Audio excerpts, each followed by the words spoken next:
There's a phrase you hear everywhere in trucking: driver shortage. It's in the news, it's used by politicians, and it's repeated by big companies all the time. But the longer I've been doing this job, the more I started to question whether that shortage actually exists. Because when you look past the headlines and look at the pay, the hours, and the way drivers are treated, something doesn't quite add up.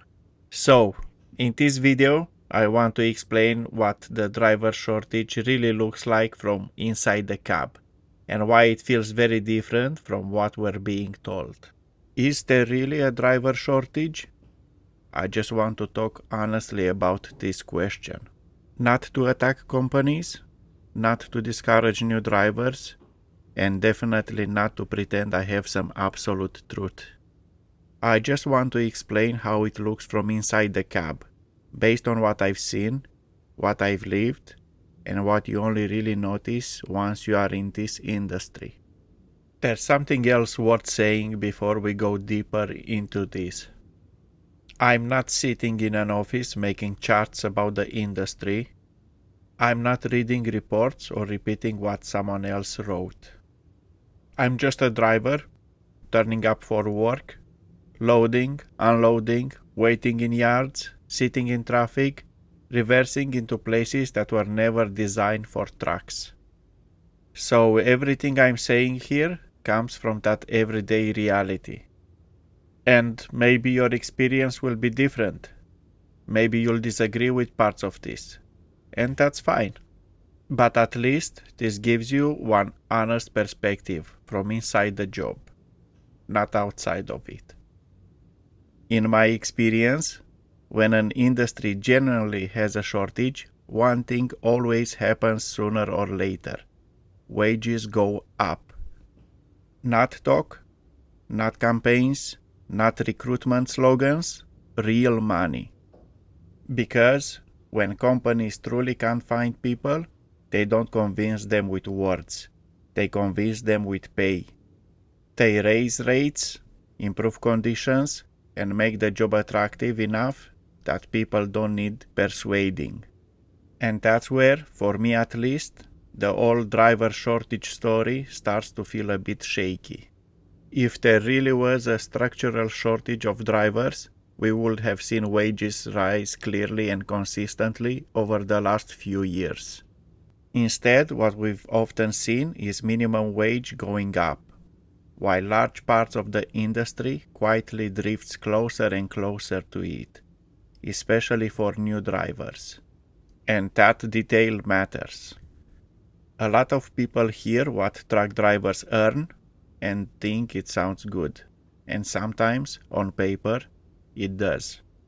You see a weekly figure or a monthly total and it looks respectable. But when you break it down properly, most of the time the money isn't coming from a high hourly rate. It's coming from the hours. Long days, early starts, late finishes, nights out, weekends. You are not necessarily paid more per hour. You are paid for giving more of your time. That's not a complaint, it's just a reality, and it also explains something important. If there really was a shortage, companies wouldn't need drivers working 12, 13, sometimes 15 hours just to make the job pay. They would pay more per hour and let the people work less, but that's not what we're seeing. Another thing I've noticed over time is that this driver shortage always seems to appear at the same point in the year, usually from October through November, sometimes into early December. And the reason is simple: demand explodes. Christmas, retail, end of year stock, everything moves at once. Warehouses fill up, deadlines tighten, pressure builds. Companies struggle to cover the work. Agencies get busy. Rates tick up slightly, and suddenly everyone is talking about shortages again. But then January comes, and February, and everything goes quiet. That part doesn't make the headlines. This cycle hits new drivers harder than anyone. January and February are, without question, the worst time to enter the industry. Work dries up, hiring slows, agency shifts disappear, and new drivers are the first to feel it. That's not because drivers suddenly appeared overnight. It's because demand dropped. And if there really was a genuine shortage, companies wouldn't be able to afford being selective. But they are, especially with the new drivers. And that tells you where the power actually sits.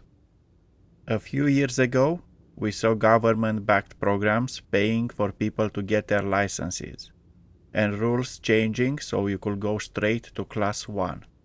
On paper, that looks like a response to a shortage, but in reality, it also massively increased supply. And driving a Class 1 vehicle isn't easy for a beginner. It's bigger, less forgiving, and mistakes cost more. I'm not saying new drivers shouldn't get a chance. Everyone has to start somewhere. But flooding the market with licenses doesn't fix a shortage. It creates leverage. And leverage usually pushes wages down. A lot of experienced drivers don't leave because they can't do the job. They leave because the balance stopped making sense. The hours, the pressure, the responsibility. When pay doesn't keep up with inflation, but stress keeps increasing, something eventually gives. People don't quit trucking. They quit the trade-off. I often think of it like a restaurant. During the week it's quiet. 4 or 5 staff it's enough. At the weekend it's chaos, and they could easily use 8. But no restaurant hires 8 people permanently just for the rush. They keep the minimum, and when it gets busy, everyone works harder. And trucking works the same way. So, is there a driver shortage? In my personal opinion, no. What we have is a demand cycle, a wage pressure problem, and a narrative that benefits big companies more than individual drivers. That doesn't mean trucking is a bad job. It just means you should go into it with your eyes open. If you've been driving for a while, you'll probably have your own take on this. If you're new or thinking about it, I hope this helped you and you see the bigger picture now.